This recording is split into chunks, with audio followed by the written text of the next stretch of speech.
Aditi, cabin मध्ये काय झालं?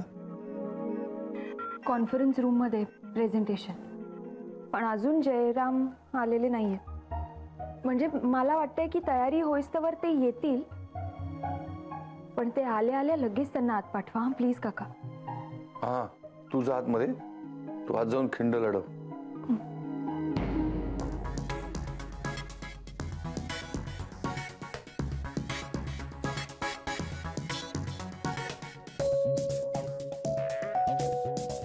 हॅलो, काय ग? तुला काय झालं? हसतेस कशी गालातल्या गालात? तुला या सगळ्याचा काय आनंद वाटतोय? काहीतरी काय बोलताय? तिला कुठे आनंद होतोय? काही काय ग जुई? एक मिनिट, तू नको त्यावेळी नको ते बडबडू नकोस. तुम्ही माझ्यावर कशाला चिडताय? अगं तुझ्यावर नाही रागवत आहे. बघ तिच्याकडे बघ जरा. बघ इथे सगळे टेन्शन मध्ये आहेत आणि तिला उकळ्या फुटतायत आनंदाच्या. नाही तसं नाही, पण इथे जे काय चाललंय ते सगळं माहितीये मला. तुला कसं माहित? त्या दिवशी दाभोळकर आणि जय मध्ये जे काही बोलणं झालं ना, त्यावरनं सगळं कळलंय मला. काय कळलंय तुला? जयची इथली नोकरी जावी ह्यासाठी दाभोळकरांनी काही प्लॅन नाही ना केलाय.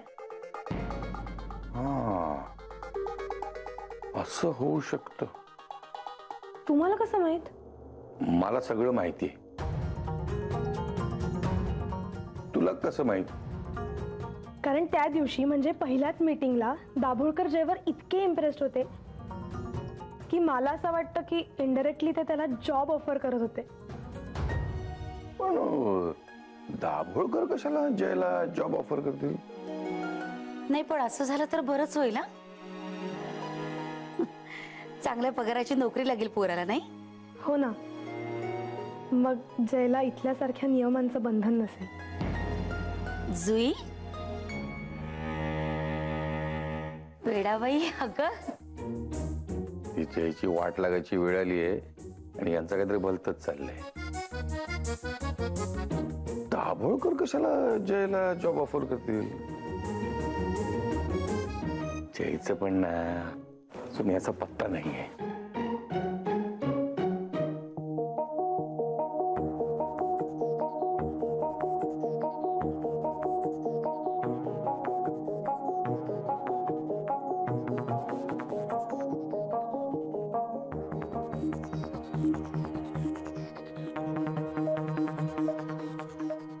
आदित्य मॅडम, तयारी झाली सगळी?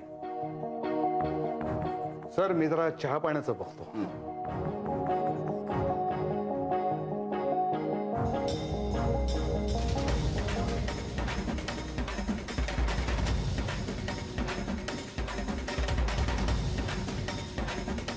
जर तुमची सगळी तयारी झाली असेल तर आपण सुरुवात करायला काही हरकत नाही मिस आदिती दाभोळकर.